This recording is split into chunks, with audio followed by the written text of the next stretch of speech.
Hey everybody, welcome back to Video Game SO Targeting series on the MiSTer FPGA DE10 Nano project, more specifically the Nintendo 64 core, and our comparisons against NSO emulation for Nintendo Switch Online. And obviously, if you can't tell already, we're playing Ocarina of Time right now on the NSO version of the game.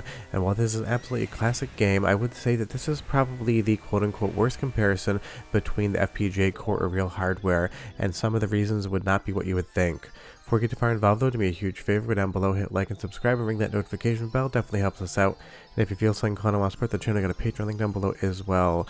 But there's one very specific reason that I do not particularly care for the NSO version of Ocarina of Time, and it really isn't down to performance or anything else like that.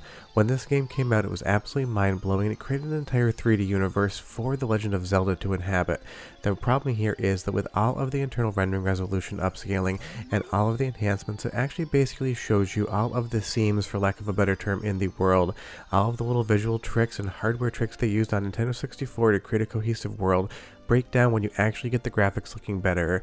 And right here, as the camera pans around, the fog in this game is definitely looking different, and it allows you to see way more into the background, and suddenly you're going to see some very ugly background and sprite work that you really were never supposed to see before. And that is kind of the thing here. As we look around, all of those trees in the background, all of those jagged edges on the pixels are 100% immediately visible, and they do not look good. This is something where enhancing the graphics definitely makes the game in some aspects look better, like Link's model here, but in other aspects, like the entire overall world building, look absolutely worse. And I get it, it is subjective as to what you like, and I know a lot of people do like enhancements, so I'm not saying that this is not a good version to play. I'm just saying that for me personally it does not work, because you'll see in the same area with the trees in the background, that fog and that classic Vaseline look for Nintendo 64 hardware. This is what the game should look like, and it was made with these things in mind. All of the limitations of the hardware were cleverly hidden with different VI implementation effects, trying to basically make the hardware pull it off as good as it could. And you'll see here on the actual NSO implementation, the overall screen spacing is a little bit strange as well. You have that start button and suspend menu stuck on the bottom, and when you go inside with the pre-rendered backgrounds, they just do not scale the same way that the 3D models do, and in the pre-rendered areas, you have a look that is not very pleasing to the eye, where here on the MiSTer FPGA core, it looks much better, and that really is the reality of the situation here. Original Nintendo 64 hardware and the MiSTer FPGA core have the classic look, feel, and vibe of Ocarina of Time that you want to see when you play the game. The graphics on this, the fog that kind of obscures the limitations of the Nintendo 64 hardware, are essential to basically give this a cohesive image. And when you're on the NSO version of it, you can just see too far. You can basically take a peek behind the curtain, see how the sausage got made, for lack of a better term, and it just does not lead to as appealing of an experience. But take a look here, Link has found the sword in the woods, and you get the entire animation, all of those pseudo particle and lighting effects, and he holds the sword up in the air. We're going to go through the same area here on the NSO version of the game, and when you can't really see the skybox, it isn't too bad. I do like the texture work, I do like the upscaling of the model, and you'll see here as the camera bends around again, you get that same lighting effect, and this is an area in which the enhancements actually improve the overall look of the game. It is just a little bit clearer, so it is going to be a mixed bag here whether or not the NSO version can make the game look better, or in my opinion worse. And as we get to the Great Deku Tree here as well, as it pans around, you're going to see, you can just see a lot more of his crown and a lot more of the jagged edges on it, which are just smoothed out in the Nintendo 64 version on the core. Even his face here definitely looks a little bit Tom Selleck-y to me. I've always considered the Great Deku Tree to be Tom Selleck. Leave me a comment down below and tell me what you think. I just like the softness in the core's image on the right versus the NSO implementation, which is just too clear. This is supposed to be kind of an ethereal magic experience when you first meet this tree, and within the NSO variant of the game, it is just too clear, it's too crisp, and it takes a lot of that away. But of course, a lot of the comparisons as well are audio based. I'm going to give you a sample. First, we're going to do the NSO version of the game, then we're going to do the MiSTer FPGA core. So listen, hear if you can see any differences, and I'll be right back.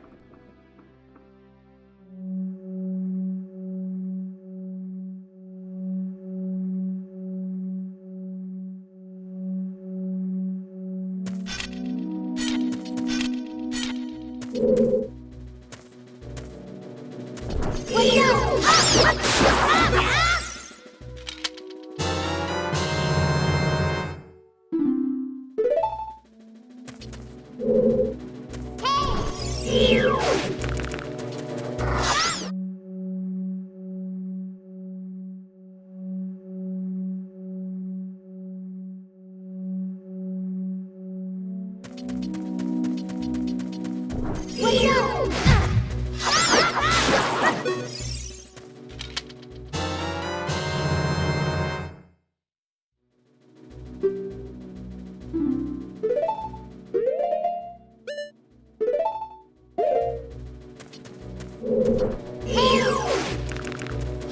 Honestly, they sound exactly the same to my ear, and I do like to use the waveforms and kind of balance out the audio so you have the same volume across both, and both of the waveforms adhere one to one. You can put them on top of each other and see no differences as long as the volume is regulated, so it is a good test to check volume in some of those locked off cut sequences. So at least to my ear, it definitely sounds exactly the same. But as we get into the Great Deku Tree here again, the softness, blur, and Vaseline effect, for lack of a better term, on real hardware in the MiSTer FPGA core is what this game is supposed to look like, and the textures are definitely designed with that in mind.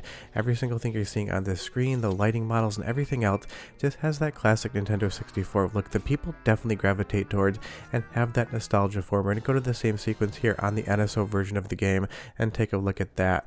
And again, it's just one of those situations. The clarity here is making the game look worse in my opinion. The textures are definitely kind of improved, but they're also muddier at the same time, and a lot of the lighting and shadow here just doesn't seem to be the same. And that's really unfortunate because it's kind of ruining the overall vibe of Ocarina of Time, and I'm not here to make it seem like NSO Nintendo 64 emulation is terrible across the board. There's definitely some games where the improvements look a lot better than stock hardware, but Ocarina of Time just isn't one of those. And it's not like Nintendo doesn't have experience bringing this game via emulation to other platforms. There's been so many releases of this game, and honestly most of them are just going to be better than the NSO version. We haven't even talked about the fact that the entire frame rate can hitch every once in a while. It isn't as smooth of an experience. Sometimes it feels like it's running a little bit faster than the original game, sometimes it feels like it's running a little bit slower, but it definitely has a variable frame rate that doesn't seem to be doing what the original hardware would do, and that seems to be something I'm encountering across the board on these NSO comparisons versus the Nintendo 64 on MiSTer FPGA. And that's kind of the interesting thing. I know a lot of people do like enhancements, and maybe if you didn't play this game originally back when it came out on Nintendo 64, you wouldn't know what it's quote-unquote supposed to look like, but if you played it recently, you remember it from back in the day, or if you checked it out on the FPGA core, you will know almost immediately playing the NSO version of the game that something just looks and feels off, and that is what it is. It just doesn't have the same atmosphere, the same graphical fidelity, or anything else. Because we move back over to the MiSTer FPGA core again, all of the blending on the textures, all of that filtering really does make this room look like a gross kind of moss and mold filled area. I've never been quite sure what they're trying to go for here, but to me it seems wet, it seems slimy, and it gives off an entire atmosphere to that effect. And obviously a tree being an organic structure in the forest, maybe it is wet, maybe it is mossy, maybe it is starting to mold over. Where here on the NSO version of the game, you just can't really tell what it's supposed to be. If anything, it kind of makes me feel like it's a gore effect, some sort of intestine in the tree. Definitely still wet, definitely still slimy, but a completely different sort of concept. And I know I'm going a little bit left field onto this comparison, but I do want you to understand, at least how I see it, how important graphics are to a game and how they really do impart a sense of place. Because even here, with that little bush dancing around, everything looks quote-unquote good, but it just doesn't look correct. That's the issue here. And even again, like I said, sometimes the frame rate's just going to be a little bit weird, and that hitching seems to just constantly happen almost across every single NSO game I've played, where something like Ares on the software emulation side wouldn't be doing it, and you'd still maintain that same overall look. And as we move a little bit further in on the enemies here, I have reframed this shot to get rid of the overall bottom suspend icons as well as the overlay they put, but that means that some of the cutscenes there and some of the areas where you go into Z targeting mode and get closer to a 16:9 aspect ratio will not appear properly on the screen, and I'm really not sure why Nintendo kind of keeps that at the bottom of the screen. I understand that pretty much every single Nintendo 64 game likes to render to a different part of a screen on a flat panel TV, but this implementation is strange. As we move back to the same area, even those fire effects just look so much more pleasing on the FPGA core or the original hardware versus NSO Online. So honestly, this is an easy win for MiSTer FPGA in my opinion.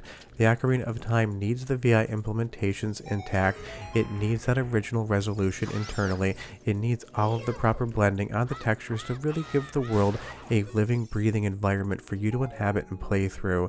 So I would say of all of the comparisons here, outside of Pilot Wings having some issues with overall gameplay and the frame pacing, Ocarina of Time is the most quote-unquote disappointing experience on NSO. Again, I'm not here to say it's terrible. I'm not here to make Nintendo seem bad, even though some of you may think that's the case. I'm just here to tell you that sometimes improving games via internal rendering resolutions actually makes them, in my opinion, worse. Because honestly, if you want to play Ocarina of Time and you've never played it before, you want the original vibe, and if you grew up with it, you probably still want the original vibe. But that's the comparison today between MiSTer FPGA and NSO. Leave me a comment down below and recommend any games you want to see me test that I haven't covered yet. If you guys keep watching these, I'll keep making them until I get bored.